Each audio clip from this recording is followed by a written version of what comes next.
I'm actually pretty pumped for this. You've heard the podcast, so you know how it goes. Are you going to want to curse, or should I curtail that? I myself won't curse, but if you want to curse, go ahead. Okay. The following program contains mature language and spoilers. Listener discretion advised. Yeah, well, let me see. It'll be like, not safe for work, check, right?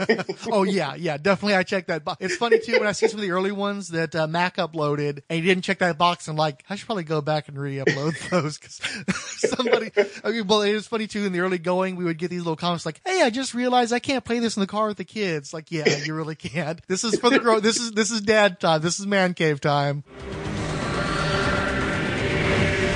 The Marvel superheroes have arrived. The America's Fantastic Four. Hulk, Spider-Man, Iron Man, Spider-Woman, the God of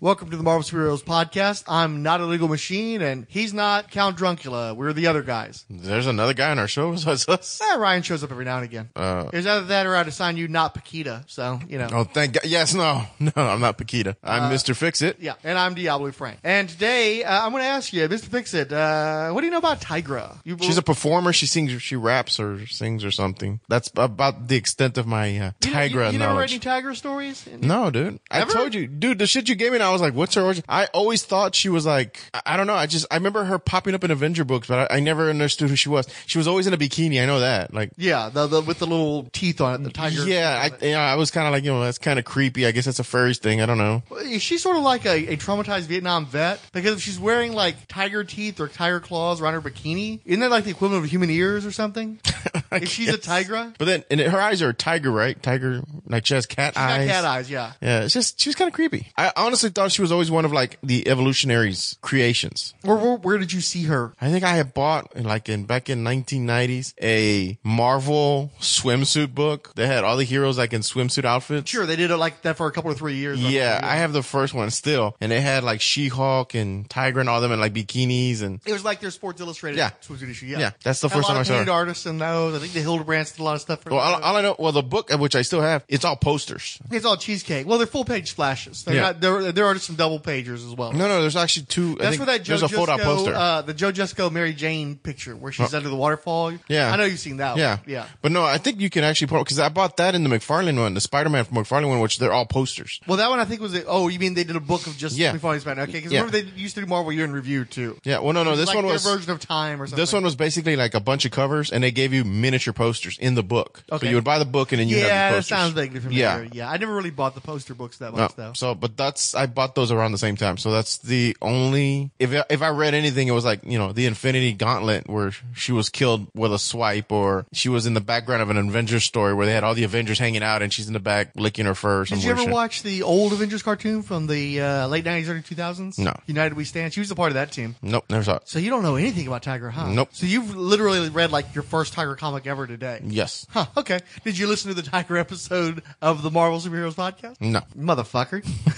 I'm being honest. I don't tweet. Okay, but you were in the cat episode though. Yeah, I remember the cat episode, yeah. This is the same girl. Oh, really? Yeah. Oh my God, is she evolving like a fucking Pokemon now and shit? Yeah, basically what happened. Oh my God, what is she now? What's the third stage? Come on. Okay. Hold on. Let me open up because they've got the origin of these comics that we're looking at today. So let's Which, see. by the way, he picked up today at our local. No, I only bought one of them today. The other you did? had, yeah. Okay. Like I said, the name's Tigra, but it used to be Greer Grant, the happy housewife, until something changed all that, and a brilliant scientist, Dr. Joanne Tomolo, took a young widow and turned her into the superheroine known as the Cat. But the Cat didn't last very long because a burst of deadly alpha radiation nearly wasted me just about the time that I learned about a hidden race of cat people on the Earth, and they saved my life by making me one of them, a weir woman, Tigra. Wow. So the Cat, who you read a story about, yeah. So she was part of this scientific program. She gets a cool yellow and blue suit with the ejectable claws and stuff, and she's basically sort of like a Catwoman type heroine. But then she gets shot by a Hydra agent with radiation. She's she's going to die. So Dr. Tomolo turns out to secretly be part of a weird cat people. She herself can turn into a cat woman, and she shoots Greer Grant with this ray that makes her into the Tigra. And so then she has those adventures. I thought for sure, didn't you read that story where the weird creature like eats the guy's soul cum or some shit like that? No, I would remember that. Okay, first she was in the cat series. It ran 4 issues. Then she was in A Werewolf by Night annual, which is where she became Tigra the Werewoman. And then she was in one of those horror anthology books that Marvel put out, a black and white story. It was really dark and weird and messed up. Let's wiki Tigra to get folks up to speed. Writer Tony Isabella recounted, my memory may be a bit shaky here, but I recall the giant-sized books were approved and put on the schedule without a lot of lead time. I think I got the assignment one day, pitched the idea on the next, and one day later was sitting down with Roy Thomas and Gil Kane to work out what Tigra would look like. He also names Don Perlin and John Romita Sr. as having a hand in Tigra's appearance, and credits Thomas with coming up with the name. Tigra made her solo feature debut with a 15-page story in the black and white horror magazine Monsters Unleashed, number 10, from February 1975, followed by a brief run in the Umbrella series Marvel Chillers, issues number 3 through 7, cover dated February through October 1976, and one more solo story in Marvel Premiere number 42 from June of 1978. Like the cat, Marvel Chillers was canceled due to struggling sales. So we're trying to pick up kind of where we left off, and the first of the titles is Marvel Chillers number 4, which was a fill-in issue by Chris Claremont, Frank Robbins, and a surprisingly unobtrusive Vince Coletta to keep the book on schedule, even though it was only the second issue of her solo strip up to that point, and the book was a bi-monthly. The story diverted Tigra from her weeks pursuing Joshua Plague and the Rat Pack by accidentally stumbling upon Craven the Hunter at the University of Chicago, where she first met Dr. Tomolo and become the cat. This happened because it was a Chris Claremont script, and that gave him an excuse to have Tigra monologue her entire comics career up to that point, plus get angsty over the werewoman's slipping humanity. Craven was kidnapping a Dr. Malraux. What is it with this character and doctors with screwy names? It's spelled Malraux.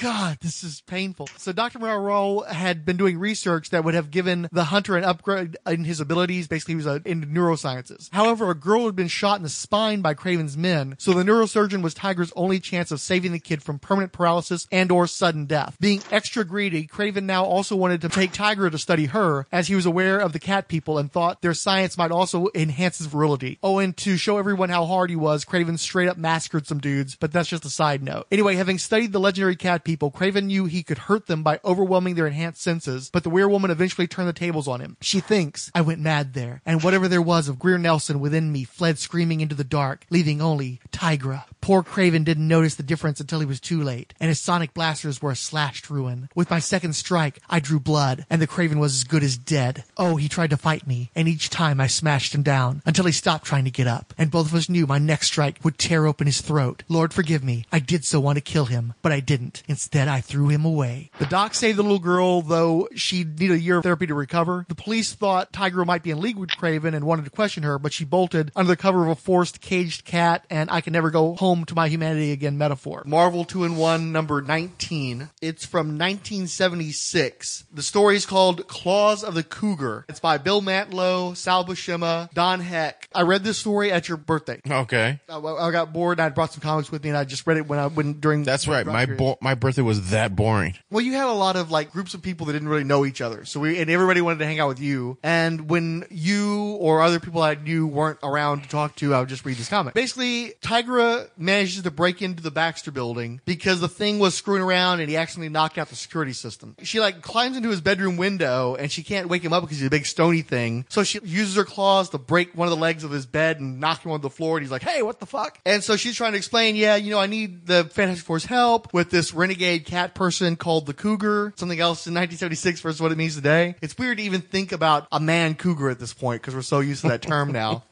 So, and then Grimm doesn't care. He just starts working out with his exercise equipment, barely paying attention to the Catwoman talking to him about this stuff. But she tells her origin, and then she reminds him that the Fantastic Four fought this creature, this giant celestial-looking creature called Tomazuma. And it's sort of like an Aztec celestial. And so they beat him and they blow him up. And what they don't realize is that he had these weapons called the the null bands. And apparently they never managed to get around to recovering these things. And so the Cougar has gotten control of the null bands. So as Tiger's explaining this through the thing, some henchmen break in and try to kill the two of them because, again, Ben Grimm knocked out the damn security system. And he makes a bunch of references to that. Like he always does. So they beat up the henchmen, and then they manage to trace the Cougar back to this scientific organization, some company. Do they give it a name? Well, anyway, they trace it back to some kind of bullshit high-tech company. And there's this dude named Kurt, and he's got Namor eyebrows, so you know he's evil. And he's talking to this blonde chick named Sheila. And apparently Sheila is the Carol Ferris of whatever fucking company this is. She brought this guy in to help save the company from bankruptcy. Whatever the nature of our relationship, I can't have you taking money from out of the books to pay for some thugs to do something, and I don't even know what's going on. And he sort of brushes her off. So she leaves, and then Tigra and the Thing show up, and he manages to capture them. His plan is, with the combination of the null bands and his scientific equipment, he wants to drain all the powers from the Fantastic Four into himself. And so he starts to try to do that, but the Thing is just way too strong and just busts out of his shackles like it's nothing. Okay.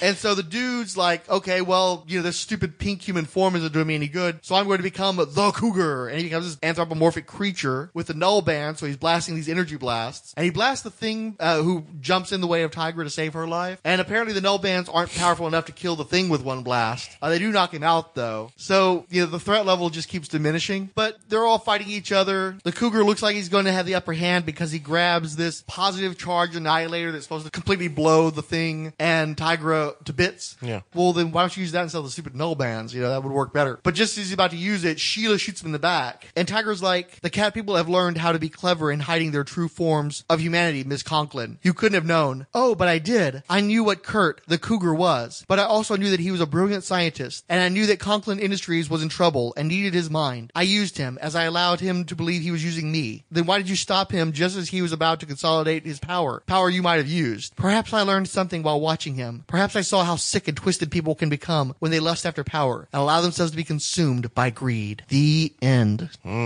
Check it out. See, that's the weird thing is she's in this tight little bikini all the time. That's really strange. It was the 70s. They were more liberated then. But you didn't have Sue Richards, I'm sure, running around in a bikini or... Well, yeah, but she was everybody's mom, so they didn't think of her like that. So then she was more of a hot aunt that was single, newly single, running free. She's the Cougar fighting the Cougar. She had been married. She was a widow. Okay.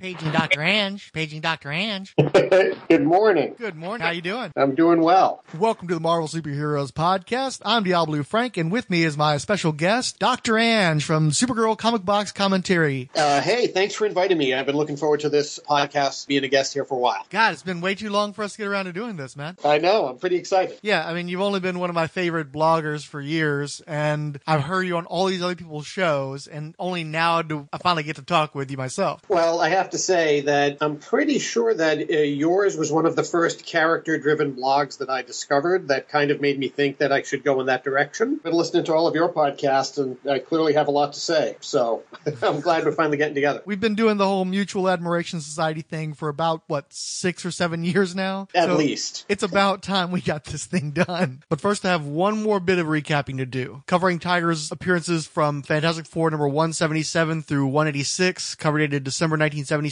through September 1977. The Fantastic Four were captured by the Frightful Four, except there were only 3, so the Up and decided to audition for a 4th while the imprisoned First Family looked on and mocked the Osprey, Texas Twister, Captain Ultra, and a long line of even bigger losers. Also, former member Thundra tried to save the Fantastic Four, but got knocked out. Tiger showed up later and was smart enough not to try to take on the Wizard, the Trapster, and the Sandman, all by her lonesome. Instead, she used her feminine wiles to distract them until she could free the Thing and Human Torch. It took 2 of the Frightful Four to take down Tigra, and they said they were sick of skirts like Medusa and Thundra betraying them. The Frightful 3 took down the rest with a timely assist from the Brute, who was the evil version of Reed Richards from Counter-Earth I'm not even getting into. The Impossible Man ultimately freed everybody, and a Tigra still bound by Pete's pot paste joined Invisible Girl in defeating the Wizard, but not his misogynistic incredulity about that fact. There's a fill-in issue by Jerry Conway and Ron Wilson, where Tigra flirts with a Ben Grimm already put out by Thundra trying to get into his blue trunks despite his love for Alicia Masters. Then they fight a molten robot together. Next, there's a filler reprint of issue 101 by Lee and Kirby. And by the time we get back to the main story, Tigra, Thundra, and Impossible Man have been malingering so long that Reed Richards throws them out of the Baxter building. Except, in the grand finale, it turns out the counter-Earth Reed Richards had swapped places with the real Mr. Fantastic and stranded him in the negative zone, requiring a whole guest creative team of Bill Mantlo and Sal Buscema to muster the Lovely Lady League, led by Sue Richards, to rescue the dudes from the Mad Thinker and a bunch of other villains who snowballed into this thing. George Perez returned with new writer Lynn Wein for the literal cleanup, where Thing tried to get Tiger and Thunder to help tidy up the wreckage in the Baxter building, but they claimed housework was demeaning and showed themselves out. Sadly, at the curb, Tiger got catty over how neither made any traction with Ben Grimm, and they went their separate ways in a huff. Tigra, part woman, part tiger, giving her incredible athletic ability and cat-like reflexes. The harder they are, the bigger they fall. So Claremont guest wrote this script for Marvel Chillers number 4, and then John Byrne guest drew her in issue 6, which was another issue that involved her being chained up, which she also has happened to her in Marvel Team Up number 67, cover dated March 1978 by Chris Claremont, John Byrne, and Dave Hunt. So the story's called Tigra, Burning Bright, and it starts out with Spider-Man sort of just swinging through town trying to get some school stress out of the way, even though he really doesn't have time for the nonsense. But he's out looking for trouble, he finds it, and it turns out to be Kraven the Hunter. One of my issues with Spider-Man is that I think that his spider sense power is so vague that it can either work very well or not at all, depending upon what the writer wants to have happen. And so Spider-Man says, like, I see a guy, I'm going to jump over there, and then he just gets taken out with one punch by Kraven. I've seen him dodge people going at near light speed because his spider sense tells him that they're going to go one way. This seemed a little bit too easy. And of course, if you've knocked him out, Kraven, why not just kill him? That's a classic supervillain mistake. I've read a fair amount of Spider-Man, but the period when I was reading Spider-Man was in, I think, the mid-80s, early to mid-80s. And at that point in time, they were really pushing some of the newer characters like Hobgoblin and the Rose and, you know, guys that really don't have much resonance today, apparently, but I still have an affection for them. And so I would see Kraven, but I didn't really read a lot of his stories. So I didn't realize how prone he was to gimmick stuff. He tries to fake out Spider-Man with a punch, and then instead he shoots him with darts that were out of this wrist projector. And I think at one point he shoots gas out of the eye holes in his lion mane shirt. And I didn't realize he was basically Deathstroke before Deathstroke. Yeah, this is probably the most gimmicky that I've seen him, because usually I just think of him as being like, I'm going to lure somebody into a hunt and kill them. Because even the technology that we see him using later on Tigra, seems a little bit off for him. So this does seem a little bit strange for even my interactions with Kraven. I think it might be a Claremont thing, because in the Chiller story, he was also gimmick prone. What do you think about Kraven in general, though? You know, I can understand that there's a most dangerous game aspect that you could see that maybe somebody who is a great hunter would now want to hunt these super beings to prove how great they are. But in all honesty, really, he should have no business fighting Spider-Man. Spider-Man, he's just a guy, right? So Spider-Man should just be able to destroy him in my mind. So I'm not a big fan of him going against. Now, maybe going against somebody like, yes, even Daredevil has too many powers. If he's going against more street-level people, I think that would make a little bit better sense for me. Again, since I didn't have a lot of exposure to Kraven, one of the first things I really got to read was Kraven's Last Hunt, because that was coming out monthly. It was drawn by Mike Zeck, so I was picking that up. I didn't read the whole thing. I just got the issues I could actually find on the newsstand back when you didn't have the option of pre-ordering books. I thought he was fairly cool in Last Hunt, and I've always loved the visual of the character. It's the kind of thing that just, it never works in anywhere besides comics, but I think it works extremely well in comics. And I kind of bothers me. I wish they hadn't killed him off. I think that they'd have been better served just upping his powers some, because he didn't just have to stay a slightly enhanced, or I'm not even sure he was really at all enhanced human being. I realize that they try to make a point of that to where he's trying to show that he can do it naturally, but you read these stories and he's trying to find all these different gimmicks to up himself anyway. I don't understand why they didn't just give him, go to the power broker or something, give him some super strength, some enhanced reflexes, and then he could go right back to doing what he was doing without having to go through the whole suicide thing. Yeah, in my mind, I have images that must be true of him, like, drinking a potion out of a gourd that's like, in my time in Africa, I've learned how to give myself temporary super strength. But I think you're right. They should have just given him heightened senses or something that made him such a good hunter that would then explain why he's doing this or how he's able to hang in there. What do you think of his look? I agree with you that it can only work in comics, because if you had somebody with this half lion mane vest, it would just look absolutely ridiculous. He's covered with the fur of just about every great cat that there is. I wonder if he would look better with like a helmet, or more you've like seen his hair. He pretty much already has a helmet. Yeah, like a bear skull as a hat. Oh, kind of like a Red Wolf thing. Yeah. I can kind of see that, but I kind of dig in with the porn stash and just like being a dude. Yeah. I love that the vest with the fur is actually the lion's mane, and it incorporates like this lion into his motif. It reminds me a lot of Timberwolf. Yeah. But I think he's pretty fierce, given that the guy's running around in leopard print cigarette pants that he looks like he right out of Peggy Bundy's closet. Yeah, part of it, looking at him in this issue now, kind of looks like Freddie Mercury a little bit. He does, yeah. Well, what I was thinking is if you were to cast him in a movie in that time period, Burt Reynolds. Yeah, no, that's exactly right. I'm specifically when he later in the issue where he's sort of lounging and he kind of looks like the Playgirl spread a little bit to me. Yeah. But yeah, I can definitely see the Freddie Mercury too because he's got that voluptuous mustache. Plus, he's kind of got that squareness in his head too. Yeah. Mercury had that sort of like Zadar, the fellow from Maniac Cop. Oh yeah. Yeah, he kind of has that kind of big, like disproportionately large head thing or blocky head thing. And then, of course, another thing. I'd have probably gotten him some boots though because those strappy slippers aren't really working for me. Yeah, too dainty, I would think, for a big time hunter. He looks like the ultimate alpha male at the world's most macho yoga studio. I'm picturing him like put the hunting rifle into his mouth and just say Namaste and then Or, he would be like hot yoga, right? Where he'd be like, like the steamy jungle, we will, sweat ourselves clean. Oh, dear God. Yeah. He would definitely have a cheesy pickup line like that. The dude's a total pickup artist.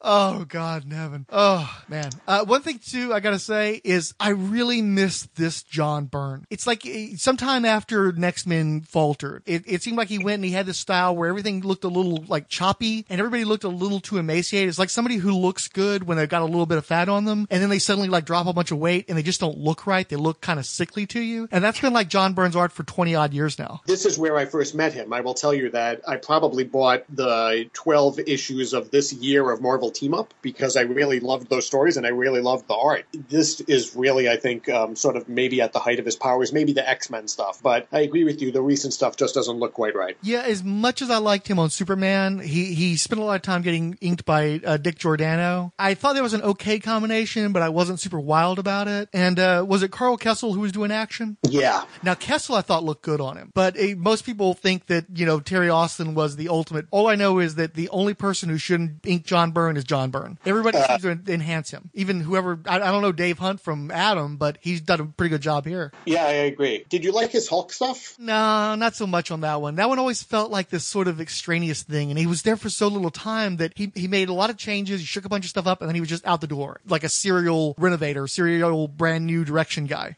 Yeah, I think him leaving West Coast Avengers was probably the first time that I was like, what the hell, right? I mean, because he had done a whole lot of plot lines. I know that he had brought the Scarlet Witch story to conclusion, but there was still a bunch of subplots that were out there, and then all of a sudden the next issue is clearly an inventory story of Hawkeye fighting Hydro Man, and I was like, what the hell just happened? Yeah, and it's funny, too, all these years later, West Coast Avengers, his brief run, or actually it was Avengers West Coast, right? He flipped it when he came on. So many people still regard that run so well that it really is a crying shame he didn't stick around longer. Yeah, I mean, that was one of the things where I think that he made changes that made sense for the time, and I can only imagine with social media now how people would react, but the whole story about, dehumanizing the Vision and bringing Wonder Man back in, and then the issues with Scarlet Witch, all of that felt very fresh at the time, and I thought was good directions for those guys. Yeah, and then, of course, there was the Wonder Man blowjob. Yes, exactly right. That we did. John Byrne has predilections. We're just going to have to own that. Okay, yeah. Go ahead. No, I was just going to say, remember, he also did the Superman Big Barda porno story. Well, I thought that they did there was a podcast listened to recently, I think it was Michael Bailey, who did an effective job of countering that argument, that he said that didn't actually happen, that was something we all kind of just drew in our own minds because we were perfect little boys. Well, there's definitely a picture of her dancing provocatively, and there's definitely a point when he has Superman under control, and I'm pretty sure that he says, I think he would be too rough to do a movie with anybody talking about Superman, so I may just have to have him be a one-man film, I assume meaning that there would be images of him masturbating. So I'm pretty sure that panel is out there. If I can find it, I'll send it to you. The walls of Kleenex, yes. Exactly.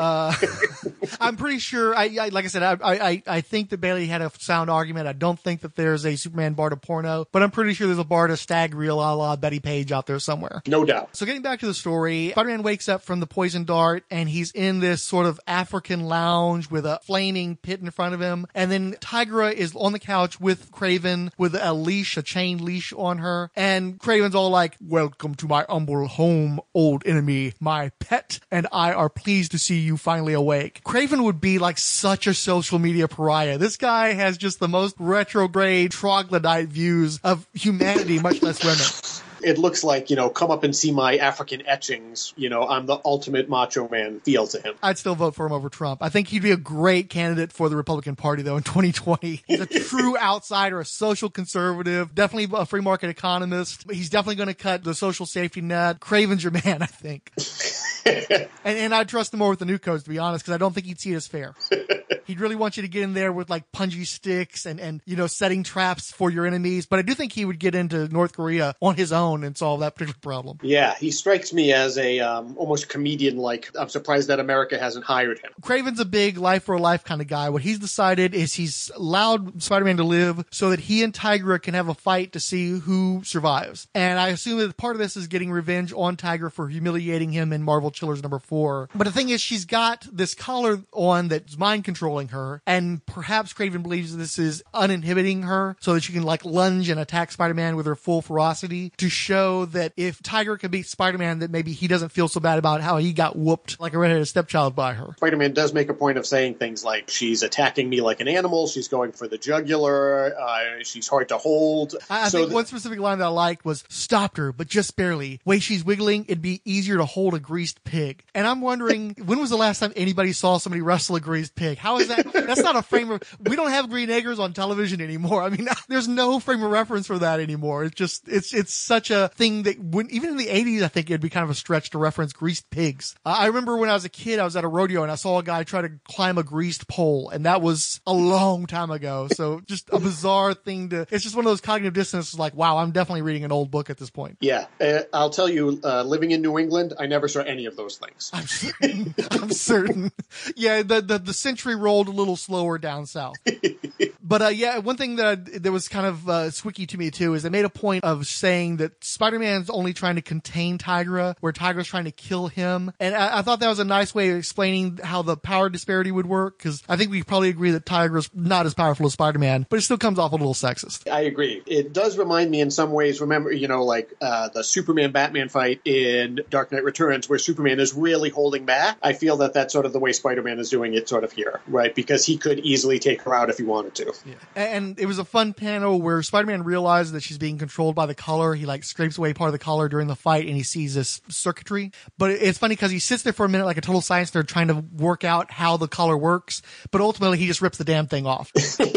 And some of it doesn't make too much sense to me from a science point of view. There's a theory that an intense electromagnetic field could be used to screw up the normal operation of a person's brain. But how that leads to mind control, I have no idea. And where the heck did Kraven get this technology? Maybe the Tinkerer owed him a favor. Stick to the soap opera, Claremont. Exactly. Once Tigra's free, they go ahead and they give you a flashback to the Marvel Chiller story and explain how she was having an investigation and she stumbles upon Kraven and they'd had their previous battles. This is a self-contained story. It references a previous story which was also self-contained. And to me, that's the cool continuity where if you happen to read that other story, you're like, oh yeah, cool, they're referencing it. And if you haven't read it, they told you everything you need to know about it. It's not this Byzantine continuity where you've got to read 18 different books. That's the kind of continuity is cool, that little thing where it's like, yes, this is all happening in one universe, but you don't have to remember every tiny little bit of minutia. It's just like, oh yeah, these two fought before, he's probably still pissed about it, and that's why they're fighting now. Yeah, I didn't even know that other story existed, and I read this just fine. I just assumed, yeah, probably somewhere in the past these two have met. He's a hunter, she's a tiger. It did flow pretty good, and I can only imagine that if you had read that other story that you would have a better appreciation. But the best stories you should be able to read on your own. Well, I mean, this is professional wrestling continuity. The amount of plot in this book is only there to set up people fighting. And I'm totally fine with that for a nice little one-issue slugfest. That's all I needed. This person hates this person for this reason. Fight! Yeah. And I think that's probably the purpose of these team-up books back then, right? Is that,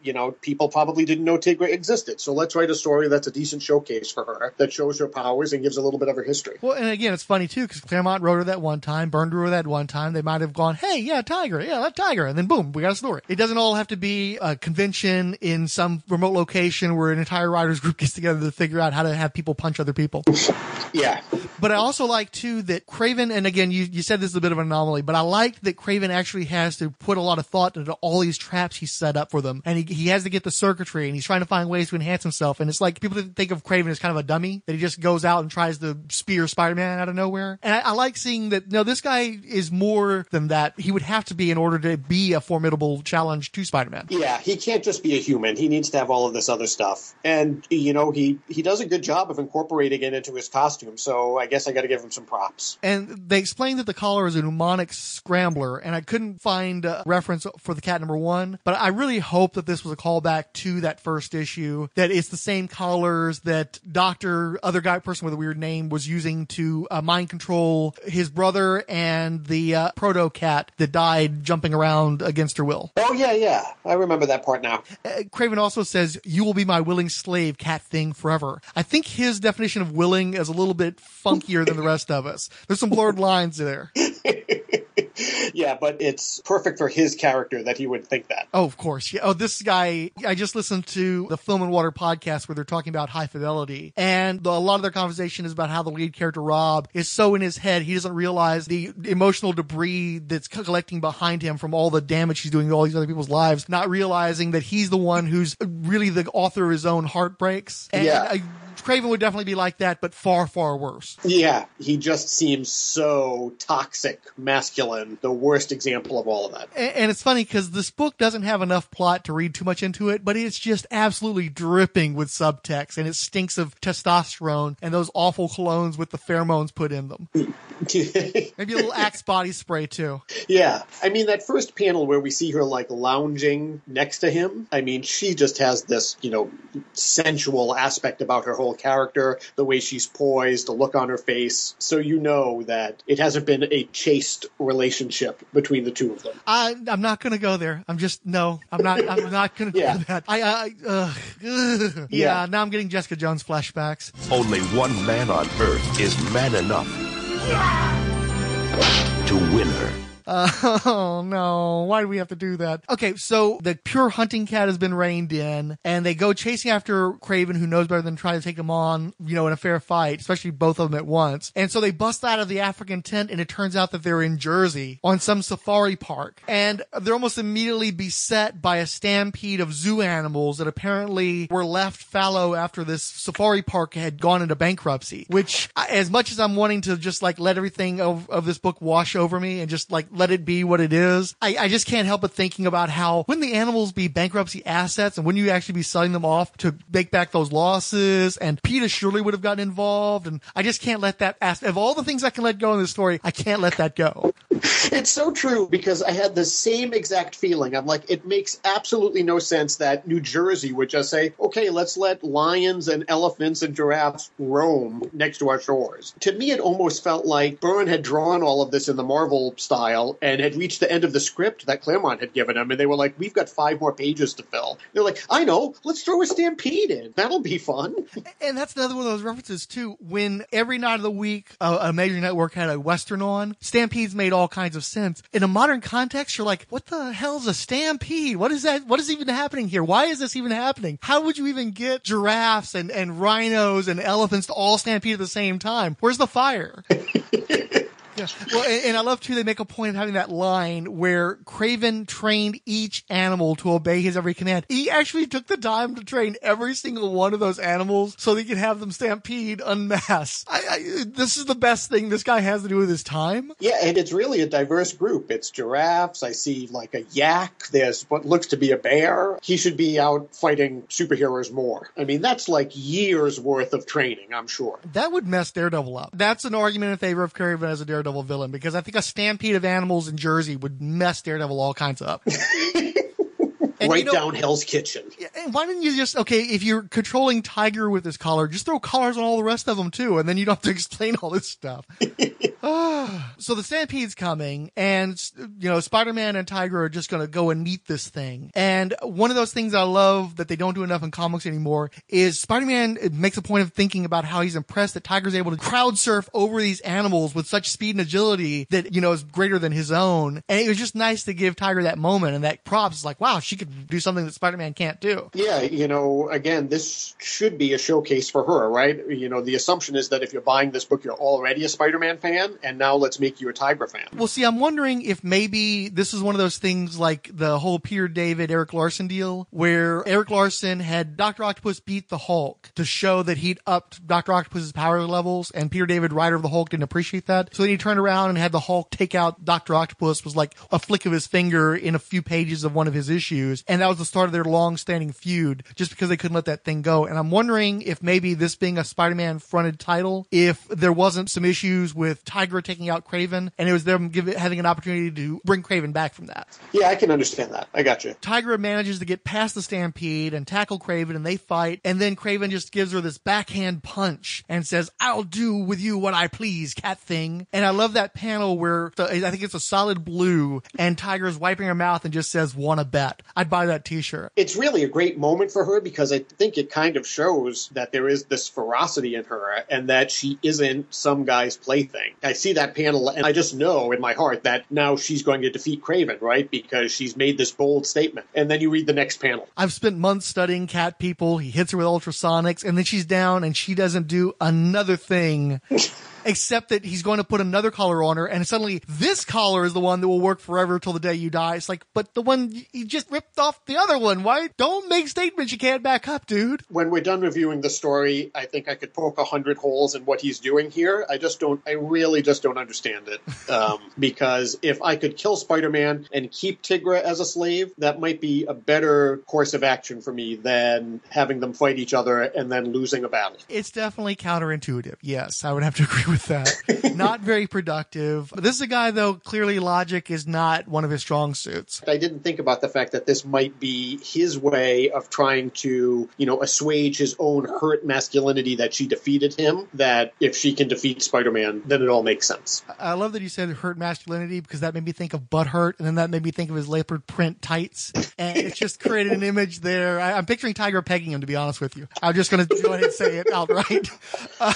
But one instance where Tiger still gets to look cool, though, is all this has been happening, and Spider-Man is still jumping around the Stampede trying to get past it. He's still riding rhinos and stuff trying to get to the fight. And so he ends up he sees that Tiger is losing, throws a web softball at Kraven's head while also acknowledging that he's not the most sporty, athletic type of dude. So he's actually happy that he lucked out and managed to bop him on the noggin. He makes a very timely reference comparing himself to Tom Seaver. In 1979, or whenever this book was, Tom Seaver was a very good pitcher. I'm not going to lie. You have to explain that joke to me. You know I'm not remotely a sports fan. I don't even know who that guy is. Was he the baseball player that Jack Death had to save in Trancers so that his family line would continue?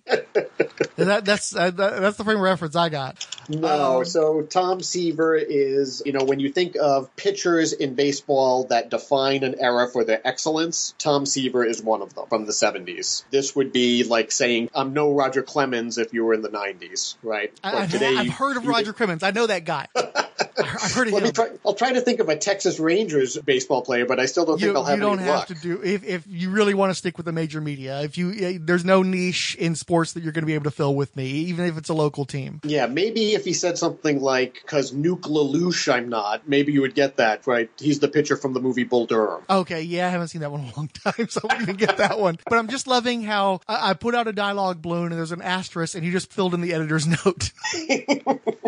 In another episode of our heroes not really looking that competent, Spider-Man, after throwing the ball, falls into the Stampede, but it's okay. He only gets trampled by a few animals.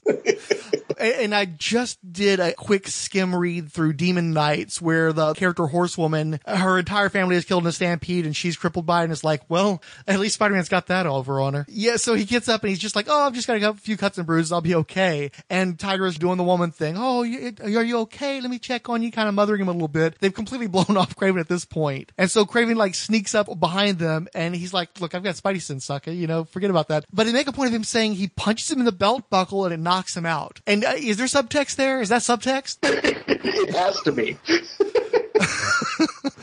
Let me punch you in the junk and end it. I think after getting trampled on by the Stampede, he had some stuff he needed to work out with old Kraven there. But even here, it's one of those things where Kraven pulls out tusks that have been dipped in black mamba poison that will kill them. And it's like, why have you been saving that? You know, you could have used that at any point. Well, and again, if it's tusks, that means probably a dead elephant, which means he's a scumbag. Yeah. Like they keep reinforcing that, and it only gets worse with the passage of time. Picturing him on Twitter standing over the elephant that he hunted himself, and everybody yes. like, yes, pss, hiss, pss. Yeah, holding up the severed trunk and everybody booing him. But of course, Spider-Man does make a point of saying it's like, oh, you can't sneak up on me when I have spider sense. You should know that by now. And I'm like, he snuck up on you 20 pages ago and punched you. So this is like within this issue. In Kraven's defense, Spider-Man did detect him. He just didn't realize who he was messing with and underestimated him. So in defense of the Spidey sense. And now, like, as I'm flipping back, I think he actually says at some point, you know, oh, here it is on like the third panel of page 2. Even my spider sense seems to be taking a night off. So maybe they're trying to say his mind wasn't in the whole patrol thing. I don't know. I'm making a lot of excuses for this book. But we had fun with it, and that's why we're willing to make the excuses. I will say that I think that this wasn't the best vehicle to learn about Tigra because she's mind-controlled most of it, but I'm certainly glad it's part of my collection. I'll talk to him, Hank. After all, I asked him to come.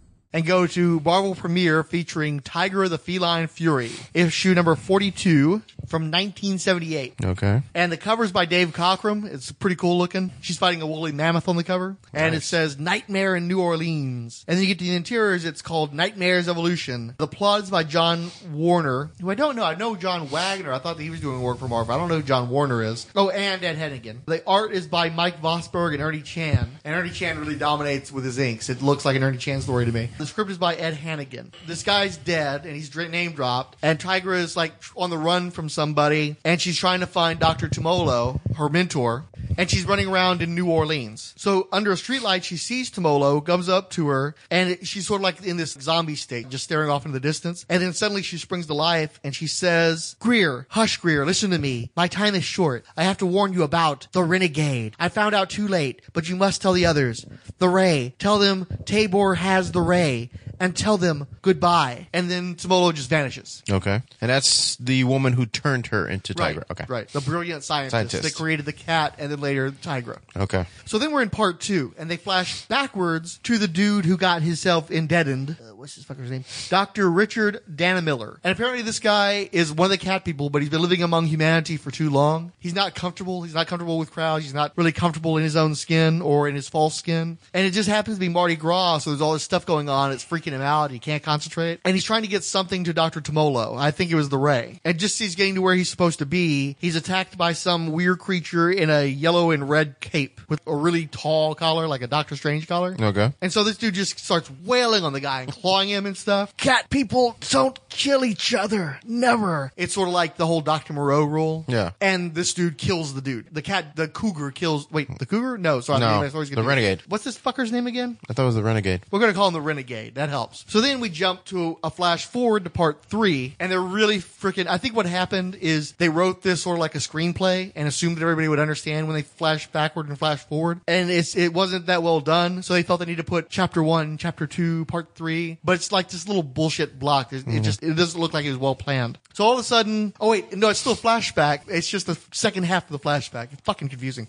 So Tigra is hooking up with the cat people, who I'm pretty sure for the first time ever now live in New Orleans. Well, the cat wear people, yeah. Yeah, I think they were on the West Coast, because the cat was in Chicago, if I remember correctly. The cat series, I think, was set in Chicago. Okay. Then I thought that Werewolf by Night was set in California, and now she's in New Orleans, so I don't know what the fuck. So now she's in the South. But now all the cat people who are supposed to have their own island, too? Do they have islands in Louisiana? Maybe offshore? Or maybe small human island. Yeah, see, I thought they were on an island off of California coast. Anyway, so these guys are living in New Orleans, and it looks like they're living in like a secret fortress in a sewer system or some weird-ass shit like that you only find in comic books. And so they go and they retell the origin of Tigra, and they tie this into some Thor story involving the High Evolutionary. Let's see, Tabor was originally an inhabitant of the mysterious city of Wundagore. In cowardice, he fled when war broke out. Tabor felt no compulsion to defend his homeland alongside the noble knights of Wundagore. With the aid of the god of thunder, Tabor's creator, the High Evolutionary repulsed the insurrection. The rebel leader, the evil man-beast, was banished to space with his legions of animal men. Then as Tabor watched in astonishment, Wundagore departed the earth. He was left alone in a hostile world of humans. Editor's note, these events were depicted in issues number 134 through 135 of Thor. Something in the turncoat's mind snapped then. He had been barely tolerated by the good citizen beasts of Wundagore. Still, it had been his home. Tabor pledged his life to destruction, a warped sense of revenge for his self-inflicted rejection. Thus did he wander the earth, a scavenger and throwback predator. When we cat people found him, we took him in as one of our own. Tried to reclaim him. It didn't take. So I guess this guy's really a renegade. This guy was like a stray. Because he's not one of the cat people. He was with the Wundagor's people. The guys, because I guess he was with the same Animen that got sent to Counter Earth. Like the man-beast that fought Warlock in his early issues. Is that the same shit we're talking about? I have no idea, dude. Did you ever read any of the old Warlock stuff? The Gil Kane? No, I did, but stuff? I don't ever remember them. You remember he fought the werewolf dude? Yeah, but that was, oh no, I never read the Gil Kane. I really didn't start till Stargirl. Okay, well, he fought this guy called the Man-Beast, and it was all tied in the High Evolutionary. And in fact, they brought that character back during the early issues of the Warlock and the Infinity Watch back in the 90s. I think one of the first story arcs was him fighting that creature again. Okay. And it had Rick Leonardi art, which is what made me drop the book, because I just had an irrational hatred of Rick Leonardi. Because it had started, Angel Medina was doing it, I think. And then Rick Leonardi came in to do fill-in work, and I didn't like the book as it was. And then once it switched to an artist that I didn't like, okay, I washed my hands of it. I never read Warlock and Infinity Watch ever again. I think I got through like 6 issues. So it turns out the renegade dude, the ray causes people to devolve. So he went to like a zoo and he hit the elephants and they turned into woolly mammoths, which is not how I think evolution works. Yeah. People become bears and he hits humans. The humans become primates. Okay. And his plan is to rule the earth once all the humans have been turned into primates and are no longer the dominant species of the planet. Tigra and the cat people try to fight him off and fight the zoological creatures. And the cat people get hit by the ray. And he thinks that once they become giant saber-toothed cats, that they're going to turn and kill Tigra. But see, they know what their original mission was. They know what their instincts say. They know that Tigra is one of them. So instead, she commands her much more entigered people to go after the renegade dude. And so she knocks the renegade off of the woolly mammoth, which he's been riding while shooting the gun at people, the ray gun. Oh, by the way, the ray was supposed to turn Tigra back into a human being. That's why Dr. Tomolo had it. Okay. But then it got a cure. Yeah, but then it got stolen by the renegade and turned into a devolution machine instead. So what I love is she knocks him off the woolly mammoth. They fall to the ground, and the guy says, "No one can recover from a fall as fast as Tabor. Now you die, inferior one." Who the fuck brags about their falling abilities? He sounds like fucking Donald Trump. I fall. I'm the best faller ever. You know? Wow, you got political there quick. So she gets a hold of the ray gun and she shoots Tabor, and she's expecting him to also become a saber-tooth, but no, he becomes a pussycat. A saber-tooth I was ready to deal with. A saber-tooth. No, meow. Or a pussycat. The High Evolutionary works in mysterious ways, his wonders to perform. Phalar and his men soon had everything under control. The world was going to be different now for humans, cat people, and especially for me. I wish Joanna could be here to help us through. And at the end, they actually have the renegade pussycat walking on the words, the end. That's definitely a 70s comic book, yes. It has that horror anthology sort of feel to it, doesn't it? So, okay, was she supposed to be so they turned her into a hero from her origins? Well, remember, she was the cat. Well, werecat, though. Well, no, but she was the cat superheroine. Then she became Tigra. Okay. And so they hit her with a ray that saved her life because of the radiation she took on, but it turned her into a werewoman permanently. So she would like to be turned back into a human being at this point. Okay. I just assumed that maybe she at one point had a small stint as a villain. No. Oh, okay. She just appeared in some really weird, sexually confusing horror stories. It's just crazy that she's in like a 2-piece bikini in everything. You're right. She never wears anything else but the bikini. Yeah. She's covered in fur. I guess she gets hot. But apparently she has... But you wouldn't see nips, I'm assuming. I don't know that that's a safe assumption. I've seen cats with big long nipples. Maybe she's got like, ridiculous. You had very strange pets, man. No, Strange like a mommy cat. Mommy cats have those really long teats that their babies are suckling on. So maybe she has these ridiculous like bullet teats. I now know why you have no pets. You should never own a pet. Please continue. And it'd be funny too, like imagine how a cat's ass is where it's covered in hair and then you got this big pink spot. Yeah. Maybe that's what she's got down there and that's why she needs the bikini. I'm assuming if she's a cat woman, she has more than one nipple. Oh, wow. Yeah, that's worth noting, huh? Maybe she's got like 4 on one breast and 4 on the other, and that's what she's covering up. Suddenly she's not so attractive, huh? Or maybe it's sort of like some kind of hentai thing where it starts out looking like a human nipple and then like shoots off into all these like a prickly little thing. I'm just assuming that she got erect, the little nipples will just pop up her stomach. Oh, this is getting really disturbing. Yeah, we took it to a weird place. Let's reel it back in. So what, anything else? You had any other thoughts on this one though? No, I mean, it's a 70s comic. I mean, I see where they're playing up the sex. It's kind of weird that it's in a Marvel comic too, because they're really playing up the sexy part of her. Like, she's running around in a bikini. I'm trying to think of any other female heroes that ran around in a bikini. Now, of course, you had the intergalactic ones. All of them though. Well, no, you had like the intergalactic ones that would have like, a flaming bikini. I get that. They would project a flaming bikini, but I can't think of any of them that Red were. Sonja? Marvel? Red Sonja was published by Marvel. No, I'm talking about the Marvel universe though. That was more of like a Conan Well, she was thing. she was in Marvel Team Up her own self. I'm just trying to think like the Wasp. She's one of those characters that had muddy Richards. rights. Like I can't picture any of them running around in a two-piece bikini. Miss Marvel is for instance. Remember she had the midriff bearing outfit with the skirt. Ain't she always in a onesie? No, she had an open midriff. She basically back in the 70s. She had like the top with the cape and then an exposed midriff and then like short shorts. Are you sure I'm mixing her up with Supergirl? Supergirl dressed like that too, but Supergirl I think had hot pants at that time. Okay, well, so no, I have no dealings with Tigra, but she definitely has a strange origins. Strange stories that she's bringing. Here's the thing: I bought these comics, and one of the reasons why I was reading the comic at your birthday is I thought that we might record something sometime if things had died down, but that never really happened. Or I thought I might end up coming back the next day trying to do something that didn't happen. But the main issue was I read the story and it was terrible. The Marvel 2-in-1. It's just a bad story. It doesn't make a lot of sense. It's everything's done too simply. It's like, hey, we've jacked up the thing. How's the thing going to get out of this? He just rips his way out of it because he's strong. Yeah. They don't even. It felt like a story that wasn't even trying. We've written our heroes into a corner. What's going to happen now? The character we introduced for 2 panels halfway through the story is going to shoot the bad guy. The end. Yeah. So it was really fucking lame. This one was a little bit more interesting a story, but it's still fucking gonzo as shit. I still think it's one of those stories they cranked out at the last minute. That's why it took 2 guys to plot it and 1 guy to script it, and then 2 involved artists to draw it. They were probably just grinding this thing out because it doesn't make a hell of a lot of sense. What bothered me though is this is obviously just a one-off story. It's probably a way of just keeping Tigra in the public eye. Why would you fucking let them kill off her mentor figure in a one-off story? Dr. Tomolo is the person who's the brilliant mind who created all these processes, created the cat, created Tigra. This is like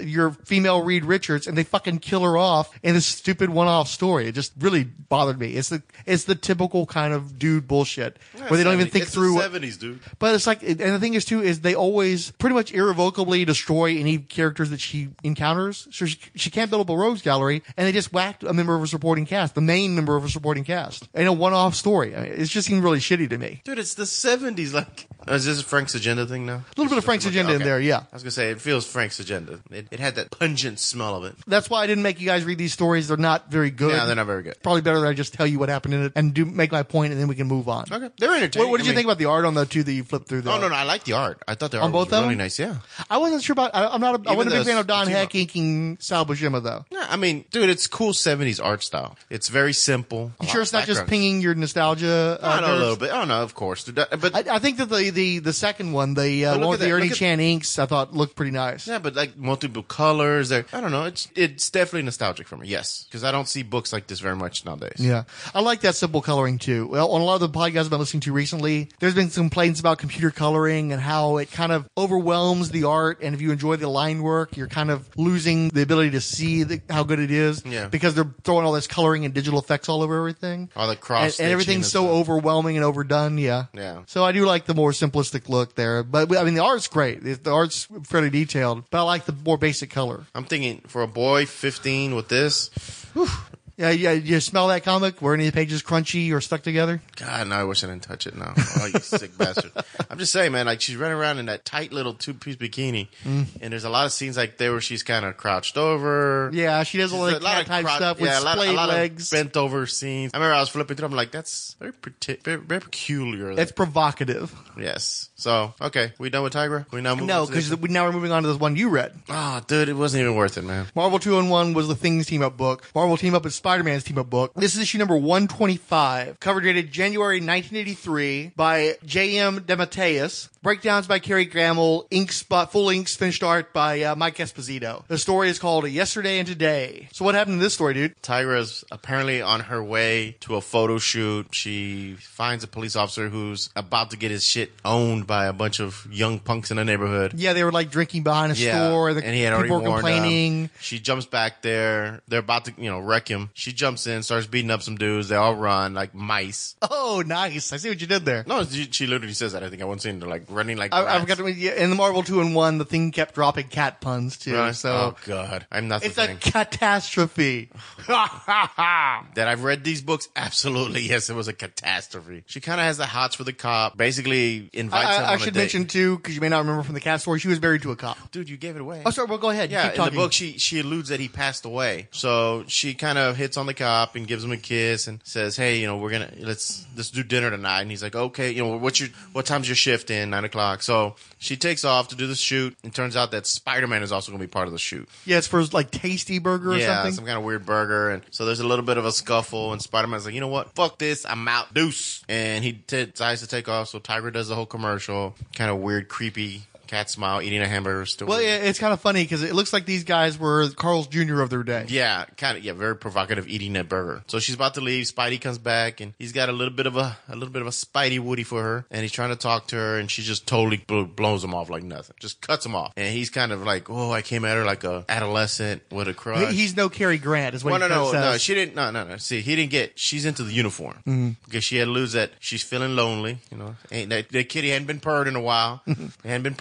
So she's. Well, and the thing is, she literally says, "I'm lonely." Like, somebody got to hit. I'm lonely. It's got to get hit. There's some dust growing on it, and so. Well, and also too, they make a point of mentioning that Spider-Man had just broken up with Black Cat, and he thinks that he's on a self-destructive path, hitting on Tigra because he's trying to replace Black Cat with her. He likes a lot of cat, so. Don't we all love the pussy? So she kind of alludes that, she misses her beau, who was an officer. I'm telling you, it's the uniform, man. It's the badge. It's all about the badge. Some badge bunnies. And she runs into the cop. They go on a date. They're having fun. She's kind of flirty with them. And all of a sudden, they're attacked by, I don't remember his name. Where did he say his name? I think it's Zabo. Is it Zabo? So it's cool. It's kind of a cool design. He kind of looks like the Absorbing Man, but more with dead eye. Well, I love the fact that he doesn't have any pupils. So he just has this dead cold look. And so they're battling.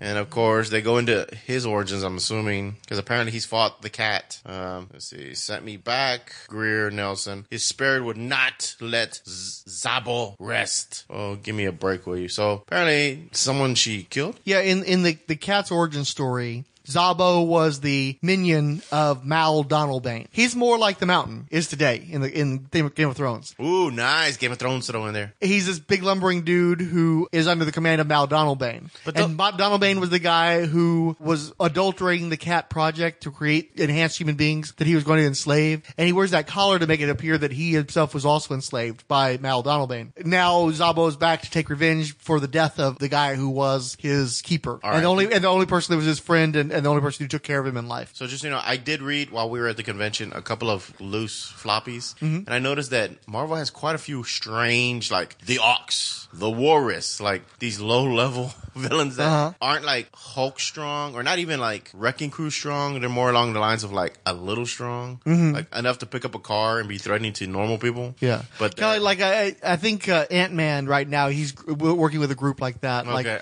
Like some guys who are like superior foes of Spider-Man or lower. Sea level. They're like sea level. The main one I remember seeing in the pictures was the Grizzly. Yeah. Well, actually, I read some of that old stuff. Yeah, where he hires the Grizzly to work for him. But so I was reading these individual books and then the kangaroo. Yeah, like really weird, like all animals, but but they weren't very strong. You're strong when you've got serpent-based villains, amphibians like the lizard. I think as a once you work your way down to the ox. Well, I was gonna say if someone tells you you're the Ox, you're fucked because you're like, I'm never gonna beat up the Hulk and I'm never gonna beat up Spider-Man, but I'll probably beat up like don't know, Peter Parker. Like I can get away with beating up a human. You're gonna maybe fight a Darkhawk in your day if you're lucky. Not even like Thrasher, dude. Like you're lucky. Night Thrasher? Yeah, like you're gonna take on Night Thrasher. That's like the best you got. The best shot you got of making a name. But you're never gonna go above that. So it's when Rocket Racer doesn't give you the time of day, you know you haven't performed well in the Goon Squad. I'm just saying, because I was sitting there reading these books, I was just thinking, oh my God, if someone looked at me and said, from this point on, you will be known as the Walrus. I'm like, oh, I'm so fucked. I've mutated my body and they're calling me the Walrus. I'm gonna have to wear them with giant teeth and people are literally gonna go choo choo kadoo cuckoo cuckoo. Yeah, they're gonna be, and you're gonna have to like bite people with the teeth. Yeah. And just or you're gonna pull the teeth out. I intentionally did that so we don't get sued for a copyright infringement of the Beatle music. Is it Goo Goo Gajoob? No, don't do it. Well, no, don't do it. They'll bankrupt us. What little money we have that we've collected off the floor. But what I'm saying is Simon and Garfunkel, I think, did Goo Goo Gajoob, and the Beatles did Cuckoo Cuckoo. Dude, really, you're gonna frank me over this? Like, anything else, you're gonna frank me over this. You can't let it go. Just fucking let it go, man. I was making a stupid, simple point that they're fighting Zebo or Zubu, who's like Zabo, I believe, the ox/walrus of this book. And the best he can do, well, no, I guess Tigra, he could take her out. They're about the same level. Zabo or the walrus? Any of these fuckers, they're all sea level. Doesn't matter. I mean, dude, when you have to tell them your origins, like those are the books I like. Whenever the villain's telling the origin, and then the hero like beats the shit out of him or starts wailing on him with a car, and that's that cool moment where you're like, they're taking a swipe at these old books where they had to tell you everything, break down everything. They're battling. Let's see, we got they're all still fighting in the restaurant. Yeah, we're talking a Twinkie commercial. Okay, here we go. Zabo or Zebo Zubu. I'm just gonna call him Zebo, like from Friday. Is he like into Zuba? Is Zabo into Zuba? No, actually, you know what? He has a cool look. I would have called him like the Ruski or something like that. Like calling him Zebo, he's already fucked. He's an ox. I wonder if the restaurant they're fighting in is Zanzibar. Oh man, I don't know. I wouldn't read that far into it. It's bad enough you're making me read this. So they're battling, and guess who pops up? Spider-Man. And Spidey starts whipping some ass. So he already knew he's fucked. Well, see, Spidey had seen the guy walking down the street, and he was this great big lumbering dude in a trench coat and a jacket. So for once, somebody recognized, hey, that's probably a supervillain. People in trench coats and giant hats in 1983 are probably bad guys or Ninja Turtles. True. Ninja Turtles. And so they're battling. Dude has some kind of fucking panic attack, starts running away. Which dude? Zebo. Zebo gets away. Zebo? Yeah, Zebo from Friday. He has a panic attack. He makes a run for it. There's Spidey. Now, the guy who had got the photo shoot together earlier comes running down the street. Oh no, I pray that the news reports were wrong. But they weren't. What's an old man, Earnshaw, going to say about this? And basically he's throwing up a big fit. Tigra tells him like, Deuce, I'm out of here. Spidey turns around, webs him in the face. He's like, ugh! And then webs him. And the dude has like web all over his face and he's trying to scream. He goes, go web. Go web. Go web. And that's the sound it makes. It really does make that sound. Go web. Whip. Saunters away. You know, I've never heard an ad man make more sense. And of course, the cop is there, left from dinner. Didn't get no ass. Had his dinner ruined. He's probably gonna have to pay for all this shit. Look, well, hold on. There's a little bit of Frank's agenda in there. And you missed it. You didn't mention the part. Okay. So Tigra and the cop are in the restaurant talking to each other.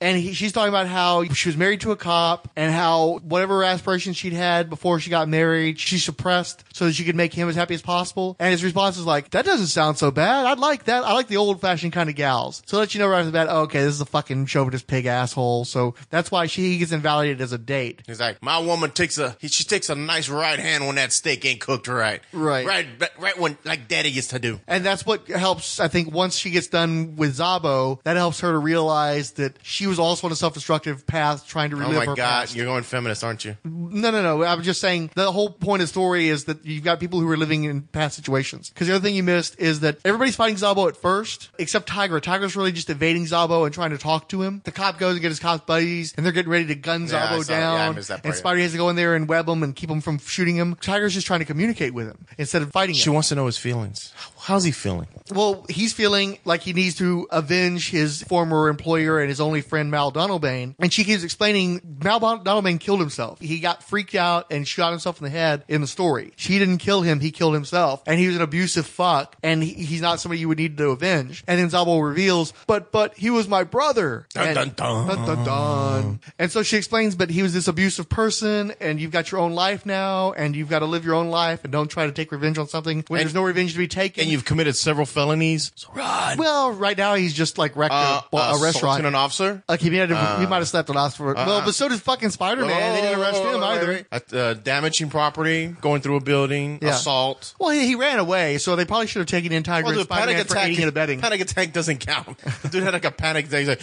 the illusion. Oh shit! And he just runs, screaming. Where's my Zoloft? Tigra actually communicates with this guy instead of just punching him. And not only does she save his life, but she, like, the absolute, just like the spark of life. He's not dead, gunned down by cops like fucking King Kong. But also he's now realized that the life that he was avenging wasn't worth living. And he can maybe go off and do something productive with the rest of his life. And see, and that's where this book missed their swing at the fences. Right when she finished that speech, she lights her bra on fire because she is woman and they are free. And you got free nude scene with multiple teats. What'd you think of the art? That was okay. See, I got excited when I saw the credit because I love Carrie Gamble's artwork, but then it was just looser pencils, so it kind of looks like Carrie Gamble, but mostly it just looks like a standard issue 1983 Spider-Man comic. And I like that DeMatteis was trying to get into the characters and kind of try to figure out a story to tell with them that was atypical, but it is sort of namby-pamby, feel-good, hippie granola kind of stuff too. They're not going to Millar it. Yeah. Millar's not around yet, so yeah. I honestly, I don't think I could have been reading books at this time. Now you said this is what, 1980 what? 3. Okay, so that's about the time the X-Men are super hot, right? Because they're a little bit darker. Was in 1983. I think it was Paul Smith doing the book. Okay, so it's darker. The stories much more complex. Yeah. Okay, so yeah, you can kind of see the spectrum of where books were at the time. Like if I was gonna go to newsstand and I was gonna pick up a X-Men comic compared to this one, yeah, I'm going X-Men all the way. Yeah, but that's not a fair comparison. I would say that this is probably more sophisticated than most anything DC was putting out, for instance. But it's still kind of ham-fisted and clumsy, well-intentioned, but not the best constructed story, not the most so you would say satisfying. These stories were written for children? Well, yeah, they all were. Well, nah, I mean teenagers. Nah, especially the fucking maybe preteens. The bikini, man. They were selling that bikini. Yeah, I don't know. But I think it was well intentioned, and I appreciated that. Unlike with the Marvel Adventure story, instead of taking something away from Tiger's background, they enhanced her. They gave her an opportunity to solve the problem in a way that guys wouldn't. You know, she's trying to use her brain and emotions rather than her fists. And I like that they actually made a point of going back to her very first story and explaining that she was the cat, and this was a guy who was from that very first adventure, giving a resolution to that story where she doesn't just leave this poor guy to die, because he like ran into some equipment and appeared to get electrocuted, and instead of just leaving him, they didn't just kill him off and blow him off, they actually went back and did a callback to that story, which was nice because it showed that the guy actually did some research and knew who this character was and wanted to explore her history as far as how far she had come from that first story. It was an alright story. It's just like I said, it's a little hammy and it's definitely of its time. No. Okay, next. Kinds, where can we start? We like them dumb and we like them smart. I like the ones with the pretty eyes. Well, I like all kinds of guys. Stop. Now, both the short-lived Cat series and the various Tiger appearances have been covered on the podcast before. And correct me if I'm wrong, but it kind of turned you onto the character, right? Yeah. You know, I have had very limited exposure to Tigra in the past, and I just always assumed that she was always a cat woman. And so listening to the podcast where you talked about her origins and really having worn what I thought was the Hellcat costume all along and how she became sort of more cat-like was really interesting to me. And there was a lot more meat on the bone than I anticipated. I just always assumed she was, oh yeah, every universe needs a cat person. And my prior exposure to her had always been that she really wasn't that interesting other than her look. So when you guys were talking about it, I was like, this is really sort of interesting. And then as luck would have it, I've gone to a lot of comic book stores with a lot of dollar boxes. And so over the course of that time, I've actually picked up Marvel Chillers 5 and 6 and even that Marvel Premiere one that you were talking about. It's not a bad story. I think at some point I actually tweeted to all of you guys different panels from it because it played a lot on the woman scientist who guided her career early on. Dr. Tomolo? Yeah, and fighting that male cat, that character that sort of thwarted her at the beginning. So, out of curiosity, what was your prior experience with Tigra? Yeah, it's very vivid. I'm sure that you have similar memories that, when you're a kid in that 7 to 10 year age and you see something that grabs you, you, it sort of sticks with you. It's one panel in one of the Marvel team-ups, and I will tell you that a Marvel team-up was pretty much an entry drug for me for the greater Marvel universe. It's Marvel team-up number 61, Spider-Man and the Human Torch fight the Super Skrull, and there's one panel of Tigra slinking into one of the windows of the Baxter building with this Native American totem stick that has basically sucked the Super Skrull's soul into it, which actually happened in the Marvel Chiller story. And that is a Marvel team-up issue that's drawn by John Byrne with, I think, inks by Terry Austin, and she just looked really wild. Nope, Dave Hunt is the inker. She just looked beautiful and mysterious and cat-like. So that one panel was like, wow, she seems really cool. And then I kind of never saw her again until, believe it or not, the John Byrne West Coast Avengers run, which was one of the very few Marvel runs that I bought at that time. And that's when she was slowly sort of devolving into truly a cat. And that was really my only interaction with the character before listening to your podcast. Did you become a DC kid fairly early on? Pretty early on. And I think a lot of it has to do with what was available to me and what really struck me. So I always say that, you know, my first comic ever was a Legion of Superheroes comic. And it was from that book that my love for the Legion came, and then my extended love for the Superman family came. And so pretty early on, those were the only books, or most of the books, that I was getting. I always loved team-up books, so I did get a lot of Marvel team-up during that time. But for a kid that grew up in like the early 80s, I didn't read any of that X-Men stuff that's so proclaimed. I just didn't even know that stuff existed. Yeah, it was crack in the early 80s, but if you were around before then and knew enough to just say no, you were probably better off. Yeah, I think my first encounter with the X-Men, believe it or not, and you're going to be like, really, dude? I mean, I may have interacted with them, you know, in some issues, but the first story that I got was the Teen Titans X-Men crossover. Oh, well, being a DC guy, it was your gateway. Yeah. Out of curiosity, having picked up a bunch of these earlier Tigra stories, do you have buyer's remorse, or are you actually fairly happy with what you've read? No, I'm pretty happy with what I've read, I got to say. The earlier stuff, I think, mostly because I think I'm in that nostalgia phase of my life, seems better suited for me in terms of my enjoyment. So those Marvel Chiller stuff, I'm also a huge Super Skrull fan, so that's like peanut butter and chocolate to me. And it's not as if I've stopped looking. So, you know, every time I'm in a dollar box and I'm flipping through and there's Tigra, I'll be like, oh, I should buy this. And I actually there were boxes of comics that I have that aren't bagged and boarded, that are just sort of loose for quick consumption. And there's like a Tigra section in one of those boxes. So I kind of have them all together so I can sort of grab them. Every time I hear you say Tigra, I keep hearing Tigra and Bunny, and we like the boom. Yeah, we like the cars. I love that go song. Boom. Perfect. I hope I held up my side of the bargain. You were great. Had a lot of fun with it. I'll try to piece together curse words and plug them into your section just to make sure it fits with the rest of the show. Okay, I can't find the, anyway. Well, thanks, dude. I'm so happy that we did this because like you said, I think we should have done this long ago. I absolutely enjoyed this, and we absolutely should have been doing this before. We're definitely going to do it in the future. Perfect. All right, I'm going to let you go. I know you got stuff to do. Take care, and I'll talk to you next time. Yeah, thanks so much. Bye-bye.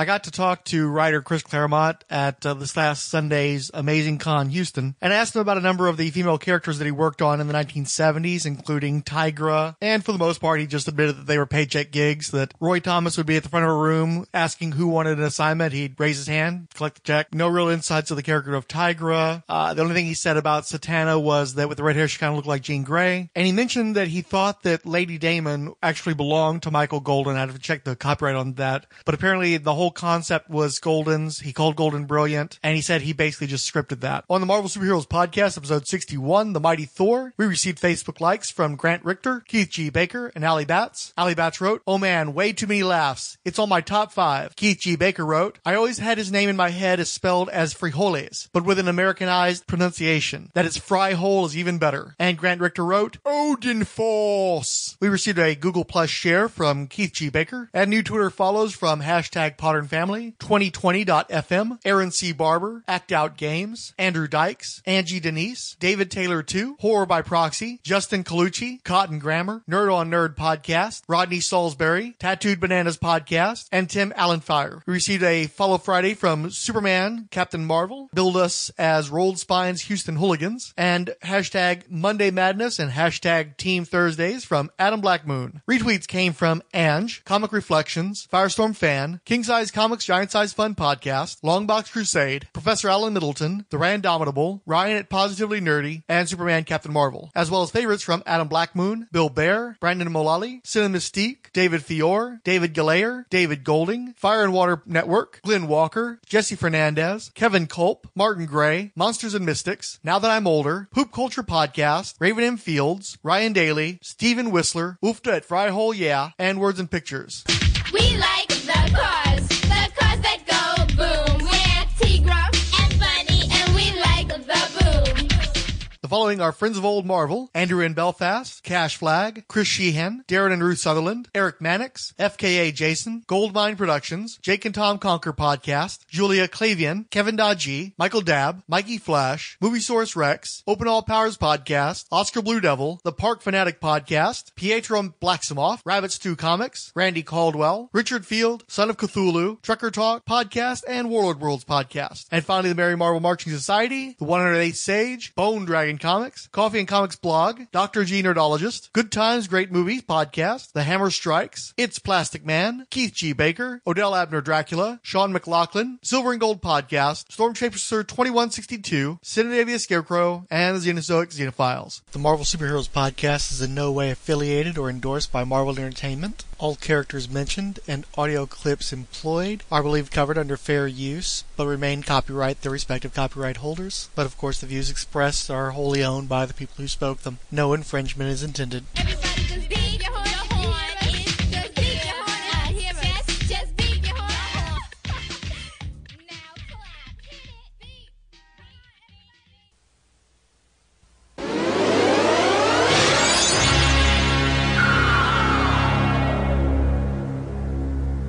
You like cars. I just can't stop. Because it go boom. We're Tigra and Bunny, and we like them. Oh, shoot. Did I not do the wiki thing? Ah, shoot. Hold on a second. Well, you can tell I'm keeping it safe. Oh, shoot. Oh, shucks. Golly gosh darn. Listen, dude. Just be yourself. It'll be a better podcast if we do that. Oh, okay. Let's see. Don't cut out anything that you think will be interesting.